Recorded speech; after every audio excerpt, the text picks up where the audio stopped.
Hello everyone, for today's vlog I'm going to make a channel review on how they earn on their YouTube channel, but before that don't forget to subscribe my YouTube channel, click the notification bell for my latest upload. The aim of this video is to serve an inspiration to all small YouTuber and to all viewers. Disclaimer, all digits you see are purely estimated, and for the reference I use Social Blade, a public website which anyone can check nor access the site. I am now here in Social Blade in a YouTube channel named of Rocco Nacino Official, and for today's vlog we're going to make a channel review and we're going to find out how much he earned on his YouTube channel. And as you can see, he only have 43 upload videos with 52,100 subscriber with a total video views of 1,314,700 views. Country is Philippines, channel type is missing or it's not as stated. User created March 19, 2020, so that was last year. And total grade is letter C, positive. And the Social Blade rank is 3,226,406. Subscriber rank of 573,138. Video views rank of 3,525,637. Country rank of 5,575, and there is no channel type rank because it's not stated there. And as you can see, his subscriber for the last 30 days he gained 7,100 subscribers, so mataas siya ng 2,266.7%. And estimated monthly earnings, so meron siyang minimum na $43 to maximum of $683. Video views for the last 30 days, so he gained 170,000 something, so mataas siya ng 1,188.1% compared to the last month. And total subscriber weekly, so mayroong mataas na point kung saan marami siyang nakuha na subscribers. And estimated yearly earnings, mayroong minimum na $512 to maximum of $8,200.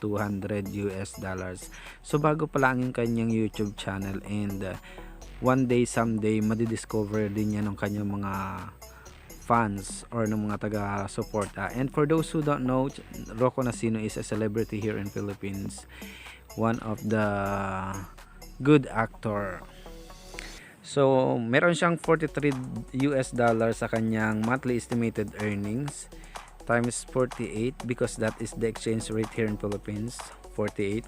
So meron siyang 2,064 pesos. Yun ay minimum lang, and yung maximum niya na 683 times 48, so meron siyang 32,784 pesos. So minimum and maximum. And yung estimated yearly earnings, meron siyang $512 times 48, so meron siyang 24,576 pesos yung minimum estimated yearly earnings. And meron siyang maximum na $8,200 times 48, so merong 393,600 pesos. So malaking bagay na rin to guys, malaking pera na din. So nakita na natin yung kanyang minimum estimated and maximum estimated monthly and yearly earnings. So sa next page naman, we're going to find out his daily average, weekly average, and for the last 30 days. So pupunta tayo sa kanyang YouTube statistic or dun sa kanyang summary ng kanyang YouTube channel. So dun sa mga hindi pa nakaka-subscribe to Rocco Nacino, please subscribe Rocco Nacino guys. So nandito tayo sa kanyang second page, sa kanyang statistics. Kung makikita ninyo dyan yung kanyang estimated earnings, video views, and subscribers, and date na nagge-generate ng earnings ng kanyang mga videos. So mabababa lang yung kanyang mga estimated earnings every day. Pero kapag pinagsama-sama naman yan, it's a huge amount of money, guys. So shout out once again to Rocco Nacino. So andito tayo sa pinakang lower part ng kanyang next page. So makikita natin diyan yung daily average, weekly average, and for the last 30 days. So titingnan natin yung mga details diyan. So sa daily average, meron siyang 237 subscribers who subscribe to his YouTube channel with 5,690 total video views with minimum estimated earnings of $1 to maximum of $23. So that is the estimated earnings of Rocco Nacino one day or daily average. And for weekly average, meron siyang 1,600 something subscribers who subscribe to his YouTube channel with 39,830 total video views with minimum estimated earnings of $10 to maximum of $159. So estimated weekly average earning ni Rocco Nacino. And yung kanyang last 30 days, meron siyang 7,100 subscribers who subscribe to his YouTube channel with 170,677 total video views. And yung minimum estimated earnings niya na $43 to maximum of $683. So na-compute na natin yan kanina sa taas and na-find out natin yan kung magkano yan or magkano ang conversion yan sa peso. So hindi na masama yung kanyang estimated earnings. So since bago lang siya sa kanyang or bago lang yung kanyang YouTube channel and unti-unti pa lang nadidiscover ng kanyang mga fans, and one day someday magiging million ang kanyang followers and of course yung kanyang mga video views.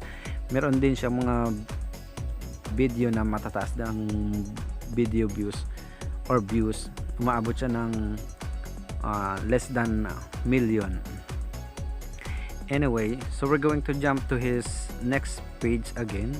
We're going to find out his monthly gain video views, and kung makikita nyo yung kanyang monthly gain video views for the last March, meron siyang 12,943. Yes, and then February of 18,521. So mabababa lang yung recent na video views niya compare ngayong buwan ng April. Ayan, makikita niyo yung mataas na point dyan is 181,000 something. So that was December and January video views, yung matataas na point. And then yung kanyang subscribers, meron siyang 300 subscriber nung last March, February ng 400, and January ng 2,900 subscribers. And yung pinakamataas niya is inaabot din ng 11,000, so on and so forth. So I made this video to inspire small YouTuber.